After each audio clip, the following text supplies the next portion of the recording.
न मे दहीयति किंचन, मेरा वास्तव में जो कुछ है वो जलता नहीं है। विवेक चूड़ामणि मुझे और आपको संदेश दे रही है, अर्थस्य निश्चयो दृष्टो।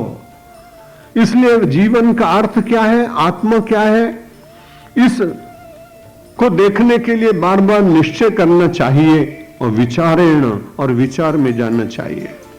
अब अधिकारी की बात बताते हैं। अधिकारिण आशास्ते फल सिद्धिर विशेषतः उपाया देश कालाद्या संत्यस्मिन् हित संनिसहकारिणः।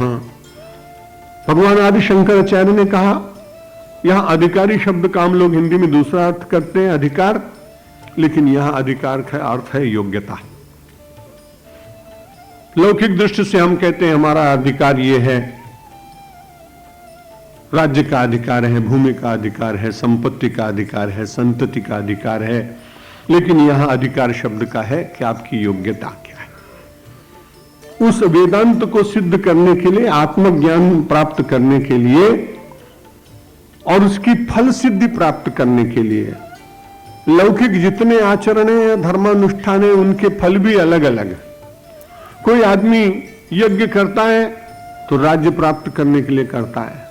पहले जमाने के राजा लोग यज्ञ करते थे तो अश्वमेध यज्ञ करते थे और उसको अश्व को छोड़ने के बाद ये सूचना देते थे कि जहां जहां तक ये जाएगा, यदि कोई इसे नहीं पकड़ेगा तो वहां तक सारा राज्य मेरा ही माना जाएगा। उस यज्ञ का फल ये होता था। उसके बाद अनेक यज्ञों का वर्णन किया गया है कर्मकांड में, और पूजा का भी वर्णन किया गया है।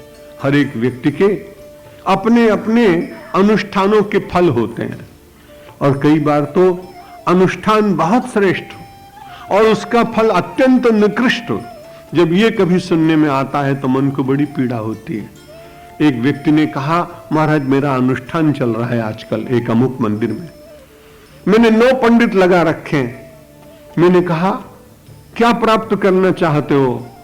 बोले महाराज एक शत्रु है, बहुत प्रयत्न करने पर मैं उसे मार नहीं सका हूं, अब मैं उसे मरवाने के लिए अनुष्ठान कर रहा हूं। कैसी विचित्र बात। यहां वेदांत कहता है वो फल सिद्धि नहीं है।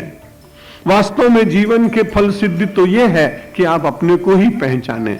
प्रातः काल भगवान आदि शंकराचार्य के ही एक श्लोक के द्वारा आपसे निवेदन किया गया था, ये न आत्मा नैव साक्षात्कृत भूत।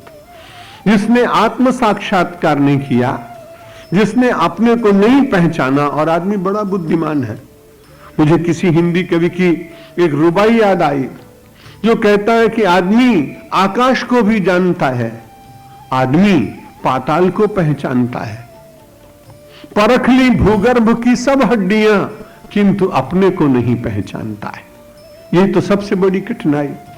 एक हमारे बड़े परिचित पुरातत्वविद थे उज्जैन में, वाकणकर जी। मैंने उनसे कहा आप जंगलों में बहुत घूमते हैं, 10-10, 15-15 मिनट, 10-10, 15-15 दिन वहीं भोजन मंगाते हैं, वहीं करते रहते हैं, खोज करते रहते हैं, पत्थर खोदते रहते हैं। बोले महाराज बड़ा उसमें आनंद है, उन पत्थरों की पहचान करता हूं, मुझे कई बार तो 10-10 हजार वर्ष पहले की मिल जाते हैं। और इस बार तो ऐसा विचित्र हुआ कि उत्खनन कर रहा था तो पूरा एक नरकंकाल मिल गया, और जब वो नरकंकाल मिल गया तो 2-4-10 हमने पुरातत्वविदों ने मिलकर ये निर्णय किया कि ये कितने वर्ष पुराना होगा, तो पता लगा कि इतने हजार वर्ष पुराना है। जब उस नरकंकाल को लेकर मैं दिल्ली गया तो वहां के और बड़े पुरातत्वविदों को दिखाया, ये खोज हुई कि वाकणकर ने खोज की है। इसलिए बड़ा लाभ हुआ महाराज कि राष्ट्रपति भवन तक मेरा नाम पहुंच गया और अगले वर्ष पद्मश्री मुझको मिल गया। मैंने कहा बड़ी अच्छी बात, आपने परिश्रम किया, आपको मिलना चाहिए। लेकिन एक बात बताइए कि इतनी पृथ्वी के गड्ढे खोदने के बाद, इतनी खोज करने के बाद आपको कोई अशांति तो अनुभव नहीं होती? उन्होंने कहा नहीं महाराज, यही तो सबसे बड़ी कठिनाई। और एक दिन मैं आपके पास आने ही वाला था कि अच्छा हो गया कि फ्रांस में पढ़ा, यूनिवर्सिटियों में प्राध्यापन कराया, खोज करते करते इतने वर्ष बीत गए, लेकिन मन में कुछ अशांति रहती। तो मैंने कहा उस अशांति का कारण क्या है?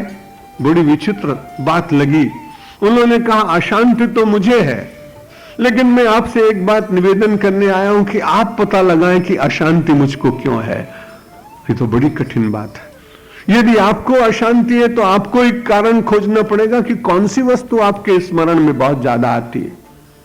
जो वस्तु सर्वाधिक आपके चिंतन में आती है वही वस्तु आपके शांति का खंडन करने के लिए कभी सहायक हो जाएगी। इसलिए जो परिस्थिति, जो पद और जो जो वस्तुएं आपको बहुत अधिक स्मरण आती हो, निवेदन ये करना चाहता हूं कि उसके ऊपर एक दूसरा आवरण डालिए।